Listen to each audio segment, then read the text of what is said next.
Bon, eh bien on l'a attendu ce match. On l'a attendu et ça y est, on y est. On y est. 8e de finale aller de la Ligue des Champions. Paris Saint-Germain, Liverpool.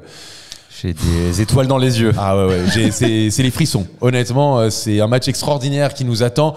Et on va faire l'avant-match et notre 11 idéal et tout ce qu'il faut savoir autour de cette rencontre. Et ce talk, vous le savez, il est sponsorisé par les amis de Winamax. On vous partage les cotes de cette rencontre là qui sont juste là. On va c'est hyper serré. Avec le code CS10, on a la meilleure offre du marché. Mais on va y revenir un peu plus tard dans la vidéo avec nos pronos à la fin. Voilà. Et oui, on n'est Très pas d'accord. précis. On sera pas d'accord. Eh oui, on sera pas d'accord. C'est vrai que je t'ai donné mon score, mais j'ai pas le tien. Exactement. Suspense. Suspense. Rendez-vous à la fin de la vidéo. Bon, Théodore, je te pose la question à toi et aussi aux gens dans les commentaires. Tout simplement, comment tu te sens à l'approche de ce match qui est sûrement franchement le match de l'année, quoi. Je me sens très bien et je trouve que l'énergie que dégage cette équipe est contagieuse. Je pense qu'on est tous portés par cet élan d'enthousiasme et même de sérénité, j'ai envie de dire. Quand je vois même encore une fois une prise de parole à la fin du match contre Lille d'Ousmane Dembélé, tout le monde rame dans le même sens. À chaque fois qu'un match se termine, j'ai envie de voir le suivant. Honnêtement, là presque c'est l'amoureux de foot qui te parle. Franchement, je sais pas depuis combien de temps j'ai pas été autant hypé par juste une rencontre de foot, quoi. C'est vraiment aujourd'hui 2 des 3 des meilleures équipes d'Europe qui se rencontrent. Elles sont dans une dynamique hyper positive, les deux. Le Paris Saint-Germain est sur une dynamique absolument incroyable depuis le mois de novembre. Liverpool, moi, depuis le 1er septembre, vraiment, ça ne s'arrête pas. Et pour le coup, tu as peut-être deux des plus beaux jeux d'Europe qui se rencontrent. Et tu vas avoir un spectacle de dingue, quoi, dans deux ambiances incroyables. Enfin, ça va être fou, quoi. Si on se dégage du prisme de supporters, comme tu l'as dit, il y a une vraie curiosité. Ouais, on l'a vu récemment depuis le début de l'année 2025. Paris ne fait que gagner et pas qu'un peu. C'est des 7-0, c'est des 4-1, c'est des 4-2. Enfin, c'est des matchs absolument incroyables. Et surtout, et je le répète, je pense que les gens oublient ça parce que je le comprends, c'est que à chaque fois, ce sont des équipes qui sont en Ligue des Champions. Contre qui tu fais ça? C'est des City, c'est des Stuttgart, c'est des Brest, c'est des Monaco. Là encore, c'est Lille. Donc, c'est quand même, ou Lyon qui est en Coupe d'Europe, c'est quand même, tu fais pas ça avec tout le respect qu'on a pour ces équipes. C'est pas contre Nantes, c'est pas contre Le Havre, c'est contre des grosses équipes, en tout cas les meilleures équipes en France et des équipes qui sont cotées en Europe, quoi. Et à chaque fois avec la manière. C'est ça qui est ultra important par rapport au Paris Saint-Germain des dernières années. Tu pouvais t'en sortir avec un résultat, un petit but à la fin. Combien de fois on a eu ça avec Mbappé, saison Pochettino, où t'as ce petit but cache-misère à la fin. Non, là, t'as l'intensité du début jusqu'à la fin. Tu asphyxies l'adversaire. Vraiment, j'avais de la peine pour Lille dans cette première mi-temps parfaite du Paris Saint-Germain. Tu te dis, mais le danger peut venir de partout, ça ne s'arrête jamais. Et voilà, cette force collective, encore une fois, je ne l'ai jamais vue. Ou alors, sinon, Laurent Blanc, mais individuellement, c'était par à chaque fois des Ibra, des Thiago Silva. Alors que là, bon, à part peut-être Dembélé qui a ce côté. Oui, parce que là aujourd'hui, il a le père, encore une fois, mais tu vois qu'il y a vraiment ce truc un peu au-dessus du lot, individuel. Mais sinon, c'est une somme, je sais pas, de joueurs collectifs. Je suis complètement d'accord et même, j'ai envie de te dire, rappelle-toi Dembélé qui est exceptionnel depuis le début de l'année 2025, mais rappelle-toi même, Dembélé n'est pas titulaire contre Manchester City et pourtant tu fais quand même un bon match, tu fais une très bonne première mi-temps où tu dois mener au score mais tu manques de réalisme, où tu as le but qui est hors jeu pour un bout de genou, et Dembélé n'est pas titulaire pour ce match. C'est dire, chaque joueur en fait apporte, et même, en fait, t'es moins dépendant, c'est exactement ce que tu dis. L'année dernière, ou les autres années, rappelle-toi, on était toujours là, arrivé en janvier, février, tu tremblais. Tu disais, j'espère que lui va pas se blesser, oh, comment on va faire si lui n'est pas là, oh, comment on va faire truc. Là, c'est plus du tout le cas. En tout cas, sur les postes offensifs et au milieu de terrain, c'est beaucoup moins le cas. Zahir Emery, il n'a pas été là pendant 3-4 semaines. Là où c'était la panique l'année dernière dans la phase avant de le groupe, match contre Dortmund, rappelle-toi. Exactement. C'était la panique. Et là, le match contre Lille, tu le fais sans Vitinha titulaire. Exactement. Tu le fais sans Pacho titulaire. Donc c'est quand même des signaux hyper positifs et qui font vraiment se dire qu'on est prêt pour Liverpool. Ils n'ont jamais été aussi forts. Ça n'a jamais été le meilleur moment que maintenant pour Paris. C'est-à-dire que tu nous aurais dit il y a 1 ou 2 mois ça, pour moi c'était 3 mois, honnêtement c'était 80-20 pour Liverpool. Là, non, mais honnêtement, je pense qu'on se posait même pas la question. Au sortir de la première mi-temps contre Lille, vraiment, pour la première fois, je me suis dit, ok, là, on peut vraiment regarder dans les yeux Liverpool. Là, la première mi-temps que j'ai vue contre Lille du PSG, elle est stratosphérique. On pourra me dire ce qu'on veut. Lille a fait tourner et tout. Mais c'est pas, comment dire, il faut aller au-delà de juste Lille a fait tourner et tout. C'est le mouvement collectif. C'est la technicité qui est sortie des joueurs, la qualité de passe, la qualité de dribble, la justesse du jeu qui fait que ça peut être Lille, ça peut être n'importe quel adversaire. Quand tu joues comme ça, t'es imbattable. Et honnêtement, moi je te dis, j'ai vu le match de ce samedi, j'étais au Parc des Princes. La première mi-temps, j'avais vraiment l'impression de voir le Liverpool de Jürgen Klopp, le Prime de Manchester City de Guardiola, le Bayern de Munich de Guardiola. Pour ça que je te parle de force collective. Mais là, oui, tu changes le flocage de certains joueurs. Exactement. Tu plisses les yeux, exactement. Tu te retrouves à te dire, mais ça, c'est pas possible. C'est une équipe monstrueuse qui roule sur l'Europe depuis des années. C'est une équipe dans le caractère. Exactement. Dans ce truc impitoyable qu'on décrit depuis. 100%. C'est vraiment une équipe, t'as l'impression, moi en tout cas quand je l'ai vu là ce samedi, je me suis dit, mais c'est l'équipe que je vois sur Canal+, les dimanches après-midi ou les samedis soirs, mais que je ne vois pas au Parc des Princes ou que je ne vois pas en Ligue 1. Elle est impressionnante collectivement. Après, ça dit pas, encore une fois, il y a les histoires de gens qui disent Paris est favori ou pas, ils vont gagner. Ça va être autre chose et à la limite, ça, on donnera notre avis là-dessus derrière.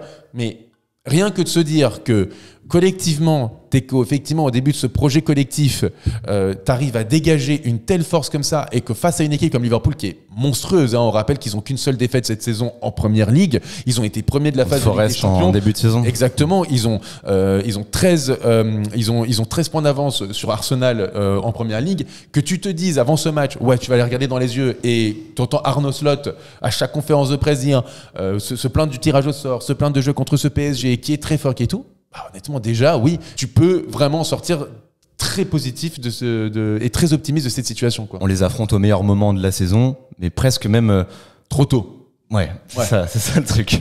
Je suis d'accord. Et c'est pour ça que dans tout le débat du test, de tout ça, ça veut tout et rien dire parce que en fait, allez voir le dernier talk. C'est normalement une équipe comme Liverpool.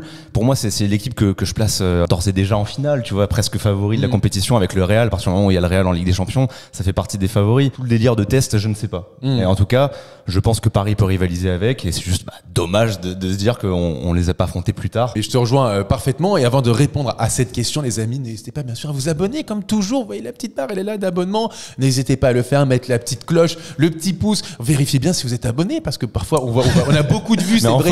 Bah oui, non mais parce que le dernier talk a super bien marché, mais on a vu que la moitié des gens qui regardaient n'étaient pas abonnés. N'hésitez pas à vous abonner, mettre la petite cloche, le petit like, c'est important pour notre développement, les amis. Voilà, je vais reprendre, peut-être que ça sera coupé au montage, je vais reprendre ce qui a été dit par un youtubeur Pokémon que je suis, qui me propose des petits decks sur Pokémon TCG. Bonjour, et qui a dit, voilà, les abonnements c'est pour vous. Voilà, c'est si vous kiffez vraiment les vidéos, si vous voulez que ça remonte dans votre algorithme, si vous passez des bons moments, si c'est utile, ben voilà, l'abonnement il est pour vous. Et en parallèle, si vous voulez nous soutenir, c'est les likes qui vont proposer les vidéos à d'autres personnes, etc. Donc les likes c'est pour nous, les abonnements pour vous. Voilà. C'est très bien trouvé. Je sais pas si on pourra le garder au montage. Bon, on va le garder au montage. Théodore du mais moi futur, ça m'a tu vas convaincu. garder au Au montage. début je regardais ces petits decks comme ça, je m'abonnais pas, je me suis dit c'est vrai que c'est utile, j'aime bien. Voilà. Je m'abonne. Voilà. Bah voilà. Donc voilà, Théodore du futur, tu peux le garder au montage, c'était parfait. Très bien, très bien. Bon, et on retourne à la vidéo. Et c'est là où je te rejoins effectivement sur l'aspect de test ou pas et trucs, c'est que encore une fois, moi c'était le débat qu'on avait avec Mehdi, c'est que je n'ai pas besoin de ce match contre Liverpool et ça va faire réagir dans les commentaires. Donc dites-nous dans les commentaires si vous considérez ce match comme un test ou pas. Mais pour moi, c'est pas un test.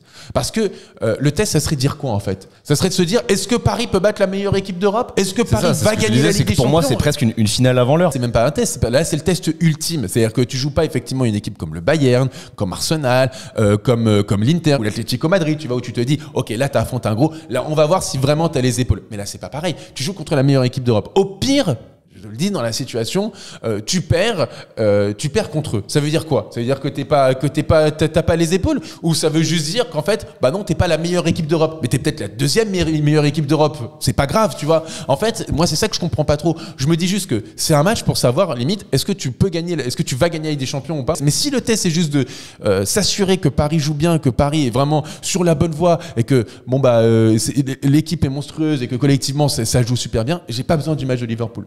Depuis le début de l'année 2025, pour me le prouver, pour me le dire, j'ai des yeux, je vois les matchs, je vois les joueurs, je vois ce qui se passe, je vois l'ambiance qu'il y a. Je n'ai pas besoin de Liverpool pour me dire que cette équipe est vraiment sur la bonne voie, que cette équipe joue super bien, que cette équipe est enthousiasmante, que la remise en cause de Luis Enrique, de son jeu et des joueurs aussi, et de tout le club, elle sera bénéfique sur le long terme, quoi qu'il. Bien sûr, c'est super. Encore une fois, il faut voir d'où on part. On était au bord de l'implosion et encore il y a un mois à 2-0 au Parc des Princes sous la pluie contre Manchester City, on était dans le canapé comme ça à se dire ok, c'est fini. Exactement. Et là tu passes de c'est fini à est-ce qu'on peut rivaliser avec la meilleure équipe d'Europe? C'est exceptionnel.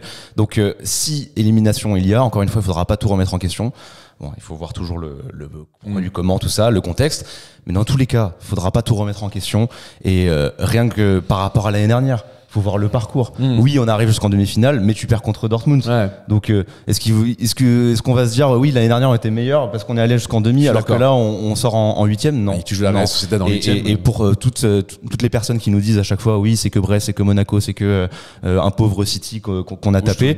À ce moment-là, le Final 8, le prime de Neymar au Paris Saint-Germain, c'est quoi? C'est que l'Atalanta. C'est Dortmund, c'est l'Atalanta, c'est Leipzig. C'est très vrai. Je suis beaucoup plus enthousiasmé parce que je vois cette saison que ce que j'ai vu l'année dernière, alors que l'année dernière, tu vas en demi-finale de la Ligue des Champions. Alors effectivement, il y a eu le 4-1 contre le Barça qui était extraordinaire, hors du temps. Mais sinon, le reste, t'as eu beaucoup de doutes. La Sociedad en huitième aller, le Barça en quart aller, et Dortmund les 2 matchs aller-retour. Et même en phase de poule, c'était très compliqué. Donc voilà, honnêtement. C'est un peu la différence même avec le Final 8, encore une fois. C'est le Bayern que t'affrontes à la fin, qui était le rouleau compresseur qui a mis 8-2 au Barça.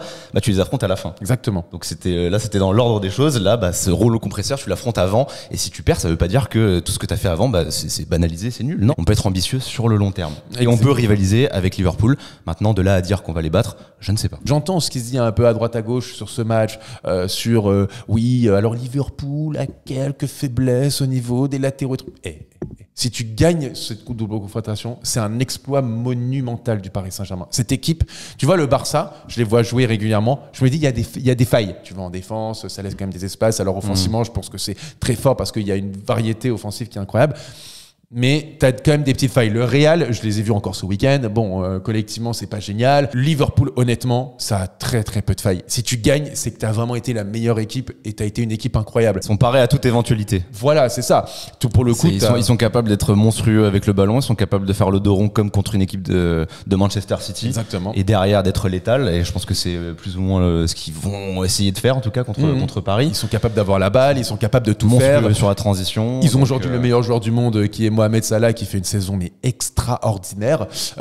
En défense, ils ont Van Dijk, Konaté. Alors, il y a quelque chose d'important avant le match aller, qu'il faut dire, c'est qu'il y a 3 joueurs qui sont susceptibles d'être suspendus pour le match retour du côté de Liverpool. C'est Konaté, Robertson, McAllister. Du côté du PSG, il n'y a que Fabian Ruiz qui est dans cette situation. Voilà, il n'y a pas d'autres joueurs. Moi, tu sais sur quoi ça va se jouer, et ça va directement nous amener vers notre 11, c'est le coach. Arne Slot, c'est un jeune coach. C'est un coach qui n'a jamais connu cette situation en Ligue des Champions, qui n'a jamais connu cette pression en Ligue des Champions. Arriver à ce stade-là de la Ligue des Champions avec ce statut de favori face à un Luis Enrique, etc., où tu vois là quand même la différence de discours depuis quelques semaines. D'un côté, tu as Arne Slot qui appréhende ce match et qui l'appréhendait même avant même que le PSG soit qualifié. Rappelle-toi, avant le match contre City, il disait « Oui, cette formule de Ligue des Champions, être premier, ça veut rien dire parce qu'une équipe comme le PSG, c'est une des meilleures équipes d'Europe aujourd'hui. Regardez, elle est même pas dans le top 24, donc ça veut rien dire. » Après le tirage au sort, il a dit qu'ils n'ont pas eu de chance de tomber contre eux. Ça va être un très très gros adversaire. Il y a plus de pression, quoi qu'il. Exactement. Et Luis Enrique, eux, ils ont cette étiquette même plus tôt dans la saison, d'équipe qui peut aller au bout. Exactement. Paris, c'est pas le cas. Complètement. Et c'est nouveau, comme tu le dis, pour lui. C'est nouveau. Et il faudra voir, est-ce qu'il va pas faire une dinguerie dans ses compos, dans son choix tactique. Tu vois, alors que Luis Enrique, honnêtement, lui, ça fait 11 ans qu'il est coach. Je pense qu'il a un 11 qui est quand même plutôt clair. Bien sûr, mais après, t'as la question de ce que tu mets Conor Bradley ou Arnold. Mais sinon, le 11, il est quand même plutôt clair. C'est plus sur le retour, si jamais il y a suspension, que justement, là, pour le coup, t'as des questions à te poser. Je vois Luis Enrique conquérant, vraiment dire, on peut prendre n'importe quelle équipe, on le voit droit dans les yeux. Et j'aime bien ce discours parce que, rappelle-toi, c'était ce discours un peu qu'on aimait bien avant le match du Barça l'année dernière, ou encore la remontada, de dire, ok, c'est pas grave, on va le faire. Je pense que ça va être une vraie bataille de coach, une vraie bataille tactique, mais aussi une vraie bataille mentale qui va être mise en place. Et franchement, j'ai trop hâte. Tu as tout résumé. Quel 11 dans cette bataille de coach, si on peut apporter notre humble expérience. Honnêtement, je pense que sur beaucoup de joueurs, on va être d'accord. Donnarumma dans les buts. Oui. La défense classique. Hakimi, Pacho, Marquinhos, Nuno Mendes. Oui. Avec Nuno Mendes qui va avoir un match tournant peut-être pour lui dans sa carrière. C'est bon, t'as prolongé. Maintenant, montre-nous. Montre-nous que t'es fiable. Tu as Mohamed Salah devant toi. Ça va être pour le coup un énorme test pour lui. Ouais. Où il revient d'une espèce de Zumba, salsa, tout ce que tu veux, avec et Sancho et Lamine Yamal, même Akanji contre Manchester City. Là, bon, c'est l'étape Ballon d'Or. Je le trouve un peu mieux quand même ces dernières semaines défensivement. Nuno Mendes, mais oui, clairement, là, ça va être un sacré test. Au milieu de terrain. Neves Vitinha, on est d'accord. Neves Vitinha. Qui sera le troisième, voilà. Il y a toujours ce débat. Non, parce qu'il y a quand même 3 interrogations pour moi, plus de 2, mais 3. Fabien Ruiz, Zahir Emery qui est donc revenu de blessure, ou alors Pour moi, il n'y en a pas. ou alors Désiré Doué qui est titulaire au milieu de terrain et tu gardes 3 et donc tu mets 4 offensifs pour commencer ce match. Pour moi, c'est Fabien Ruiz, déjà par rapport à ses caractéristiques, par rapport à ce que voudra Luis Enrique. Un petit peu comme contre un Manchester City, jouer haut, avoir la possession, avoir le contrôle du ballon. Et en plus, mais je suis vraiment curieux, premier degré, dans les commentaires, d'avoir votre avis. Moi, je trouve que déjà, je le trouvais intéressant il y a quelques semaines. Là, je trouve qu'il prend de l'épaisseur. Ce match contre Brest, On m'a quand même dit sur les réseaux sociaux, il y en a marre des gens comme en m'arrobasant en premier, genre moi, qui défendaient jamais Fabien Ruiz, qui disaient que Zahir Emery était bien meilleur, c'est bien fait pour eux. Frérot, je me prends une vague de haine partout pour défendre Fabien Ruiz depuis des semaines. Franchement, qui l'eût cru? Quand tu dis sur Fabien Ruiz, que ce soit positif ou négatif, ça sera retourné contre toi à un moment donné. C'est incroyable, je comprends pas. J'étais là, j'ai pris au cœur, vraiment, je ne sais pas, au cœur, j'ai fait une blague, putain, je me suis pris tellement de haine. Mais donc non, pour moi, il y a pas de débat là-dessus. Je pense que c'est ce que voudra dans tous les cas Luis Enrique, et il répond aux attentes ces derniers temps.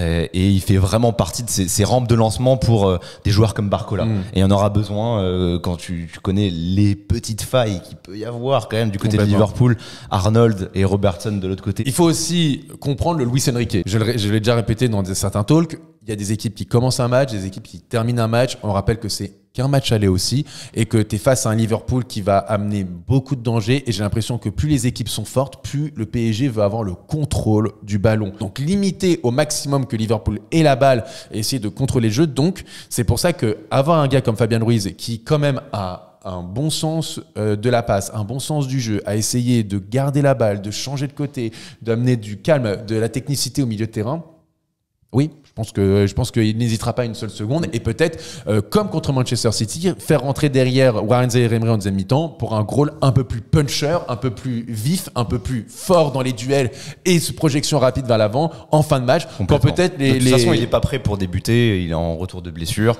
Il n'a pas non plus le niveau, je trouve, pour débuter ce match.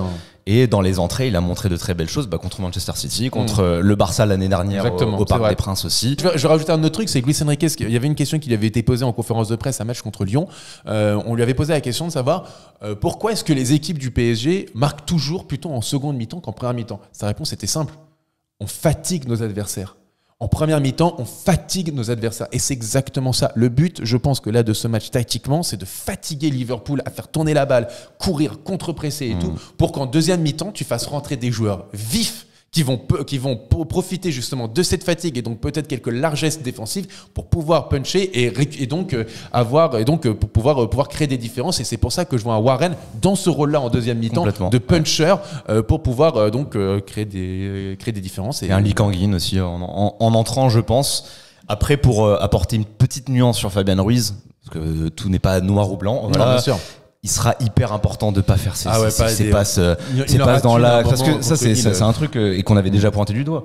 C'est Fabien Ruiz, même quand il fait un bon match, il a toujours ce petit moment d'absence, une petite passe mollassonne dans l'axe, et ça contre Liverpool, ça ne pardonne pas. Je suis d'accord avec toi. Faut laisser aucune chance à Liverpool de se relancer sur leur contre parce que ça va être tueur. Voilà. Exactement. Et on attend juste Joao Neves, Vitinha aussi pour essayer de colmater ça, parce que évidemment ballon au pied ils sont ultra précieux, mais il faudra limiter l'influence d'un Gravenberch physiquement, d'un Szoboszlai dans les transitions, un McAllister qui ça va être du taf hein. Physiquement ça va être du taf hein. Les mecs, mettez-vous les crèmes, les machins, prenez des bains froids vraiment, parce que ça va être, vous allez recevoir des coups mercredi hein, ça va être un sacré duel au milieu de terrain, honnêtement je les attends hein. Ça va être un vrai duel du milieu de terrain hein. Là pour le coup ça va être incroyable. C'est ce qui se fait de mieux, c'est ce qu'on répète depuis le début, c'est ce qui se fait de mieux. Exactement. Que ce soit ça là devant, que ce soit le milieu dans même leur complémentarité dans ce qu'ils font, dans les transitions, dans le travail même défensif et dans la finition. C'est un milieu qui est capable de tout faire, le milieu d'Arne Slot. Pour l'attaque, parce qu'il y a cette interrogation quand même, et c'est encore une fois choix de riche qu'on a à présent. Et ça fait plaisir de se poser la question. On se l'était déjà posé, je crois, avant Brest. Oui. C'était potentiellement le premier match de Kvaratskhelia en Ligue des Champions pour Paris. Moi, j'ai ma réponse. Je sais pas pour toi. Et je pense qu'on sera pas d'accord par rapport à ce que tu as dit juste avant. Vas-y alors. Moi, je starte Barcola à gauche. Ok. Pour le duel tant attendu face à Arnold. Dembélé dans l'axe, pour moi, il n'y a pas de débat. Et à droite, watch time. Désiré Doué. Ok. Et je pense que toi, tu le fais entrer. Moi, je le fais rentrer. Voilà. Je te connais. Tu le fais entrer pour avoir la folie en fin de match, etc. Voilà. Sauf que pour moi, Désiré Doué, il symbolise ce Paris Saint-Germain, qui était un peu fébrile en début de saison, qui n'avait pas encore cette étoffe de grand garçon. Ah, il est incroyable, honnêtement. Désiré Doué, c'est le déclic à Salzbourg, où il marque. Ou ensuite, mois de décembre, exceptionnel. Il bench même Barcola. Il fait partie de la remise en question de Barcola. Derrière, t'as Kvara qui arrive. Désiré Doué continue. Il enchaîne. Manchester City, gros match. Stuttgart, énorme exactement. match. Et là où il était encore normal, il est jeune, 19 ans, il était encore suffisant contre Espali en Coupe de France. Aujourd'hui, on le voit, Coupe de France aussi. Saint-Brieuc. Exceptionnel, Lille. Désiré Doué. Lille dans l'enchaînement, exceptionnel. Et dans ce que tu as décrit aussi, même si c'est valable pour le côté il va entrer, il va apporter de la folie, dans le côté épuisement de l'adversaire, Désiré Doué, il répond à ça. Tu regardes sa hitmap contre Lille, il est à gauche, il est à droite, il est partout. Alors je crois qu'il commence plutôt en tant que milieu de terrain, mais tu le mets devant, ça sera pareil. Et lui, dans les permutations avec Barcola, avec Dembélé, je pense qu'il se trouve les yeux fermés, je pense qu'il se déplace les yeux fermés. Il répond vraiment à cet état de grâce qu'on décrit du Paris Saint-Germain ces dernières semaines. Ah, écoute, voilà. J'entends, et c'est un vrai bon argument. Simplement, moi, je le répète, je vais faire du Luis Enrique, c'est-à-dire je vois une équipe qui commence, une équipe qui termine. Je pense que Kvaratskhelia, quand il commence un match, est bien meilleur que lorsqu'il rentre. On l'a vu contre Brest, il a été en difficulté lorsqu'il est rentré. Là, contre Lille, il est rentré, il n'a pas trop fait de différence. Et à contrario, contre Lyon, par exemple, là, récemment, il a été très bon en commençant le match. Contre Brest, au Parc des Princes. Et à droite, en plus. Et à droite, au Parc des Princes contre Brest, il a été très bon en démarrant le match. Je pense que Kvaratskhelia, c'est un joueur qui aime démarrer le match, surtout qu'à la différence avec Désiré Doué, c'est que dans les petits espaces, Kvaratskhelia, c'est un des meilleurs au monde pour faire des différences dans les tout petits espaces hyper techniquement doué. Liverpool va être hyper bien structuré tactiquement, ils vont peu laisser d'espace, ça va être un gros pressing parce que attention, Liverpool c'est très très gros pressing contre pressing et ils arrivent à parfaitement aussi sortir des pressings. Donc honnêtement, techniquement, Liverpool c'est monstrueux. Mais un Kvara va pouvoir te créer, je pense, des occasions avec pas grand chose.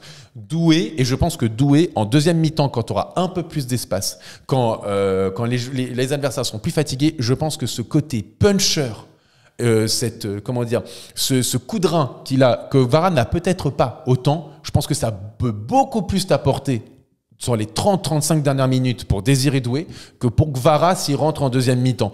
Donc c'est pour ça que tactiquement, moi je commence avec un Kvaratskhelia qui va te créer des différences dans les petits espaces, qui est dangereux quand il commence les matchs, qui a cette qualité de coup de pied arrêté, etc., et une bonne qualité de frappe et tout. Et en deuxième mi-temps, pour les 30-35 dernières minutes, je mets la folie, je fais rentrer Warren, je fais rentrer Désiré Doué, qui vont te créer ces différences, qui vont t'amener cette folie, comme on l'avait posé la question à Luis Enrique. En deuxième mi-temps, l'équipe d'en face est fatiguée et donc peut laisser plus d'espace, peut être moins vigilante, certains attaquants peuvent avoir un peu la flemme, entre guillemets, de faire les efforts qu'ils pouvaient faire sur les premières minutes. Et donc, un mec comme Doué peut se régaler. L'argument est complètement valide. C'est pour ça que je trouve que le débat est intéressant et que je me posais vraiment la question. Tu vois, c'est pas non plus une évidence pour moi.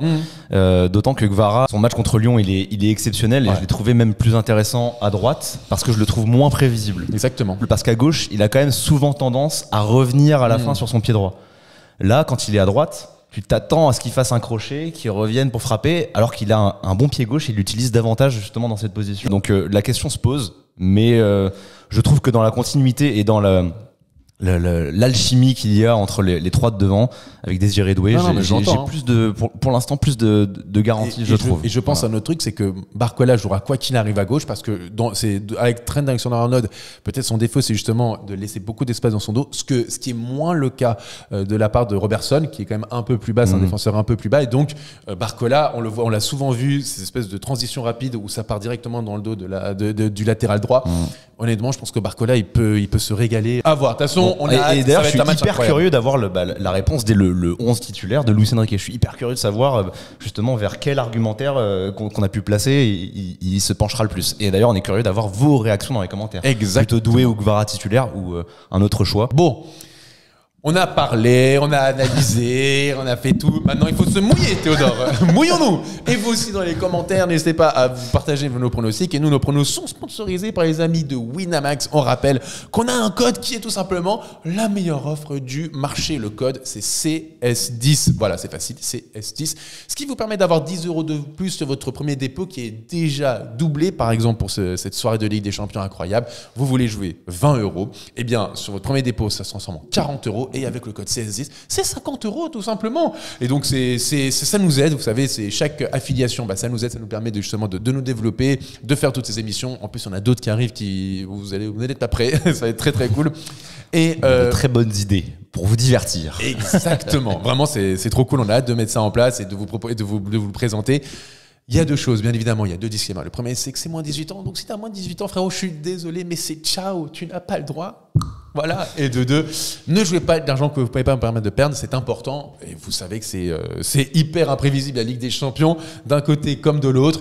Donc, c'est vraiment pour le coup, c'est vraiment pour pimenter vos matchs avec vos votes. Là, on va faire une petite situation, justement, avec cette offre de bienvenue. Exactement. À chaque fois, on va mettre le 50 €, parce que j'ai vu dans les commentaires certains qui disaient, oui, mais jamais tu paries 50 €. Oui, là, c'est justement dans la simulation où tu as le 20 € qui est doublé plus 10. Exactement. Voilà, donc pour pimenter le match, c'est sympa. Exactement. Théo, ton prono. Allez, il faut se mouiller. Au vu de tout ce qu'on a dit, je pense que Paris a les armes pour rivaliser avec Liverpool, a les armes même pour l'emporter au parc. Mais en face, c'est tellement monstrueux que je partirai sur Paris au nul et les deux équipes marquent.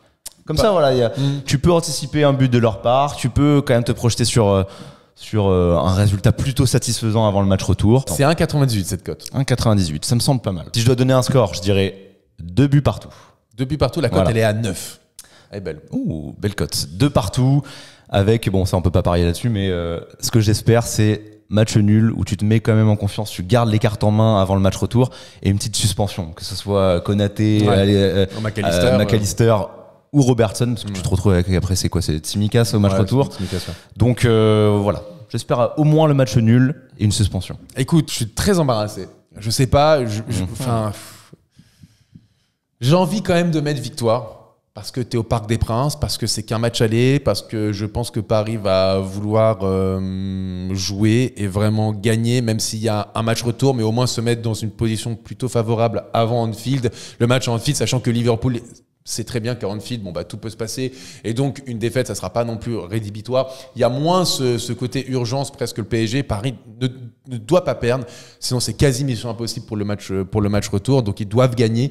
C'est pour ça que je mets la victoire de Paris et les deux équipes qui marquent. La cote est à 3,60. Ça me fait plaisir. Je pense que ça vous fera plaisir dans les commentaires. C'est très rare. Un Joe qui, normalement, est un peu... On calme le jeu. Non, justement, je suis en train de dire que là, il faut qu'il gagne absolument pour qu'il y ait un espoir. Mais le Joe que je connais aurait été tellement calme le jeu, calma, que même pour le match aller, t'aurais eu tendance à faire ce que moi j'ai fait. C'est moi le pisse froid aujourd'hui. du victoire au nul. Mais je vois une petite victoire. La victoire, elle est 2-1. Donc moi, je vois un 2-1 qui est coté à 8. Ça me va complètement. Un match serré, 2-1. Alors, il faudra pas d'enflammade. On sent que le débrief avec Mehdi, ça va être quelque chose parce que lui, il va partir en tous les sens. Il parle gagne d'aller. Il va nous dire, c'est 90, les mecs, c'est fini. Non, Mehdi, non, ce n'est pas du 90. On connaît Liverpool derrière. C'est pour ça que j'essaie de mesurer avec le victoire au nul. Mais donnez-nous vos pronos dans les commentaires.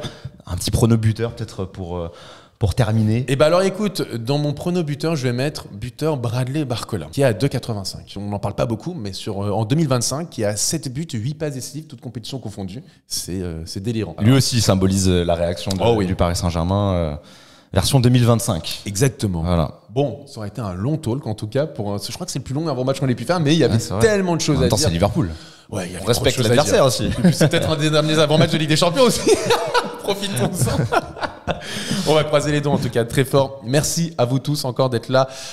N'hésitez pas, comme toujours on vous a dit, à vous abonner, les petits likes et tout, le petit partage, ça nous aide aux commentaires. Merci pour le soutien. Ouais. Vraiment, on vit un début de saison. Un début de saison, non. Mais c'est presque un début de saison pour nous. C'est la renaissance. Un début d'année 2025 exceptionnel avec Paris et avec vous. Comme ça, on prend vraiment un énorme kiff à vous retrouver à chaque fois. Merci à vous tous. On se retrouve très vite pour un prochain talk. Ciao tout le monde. Ciao.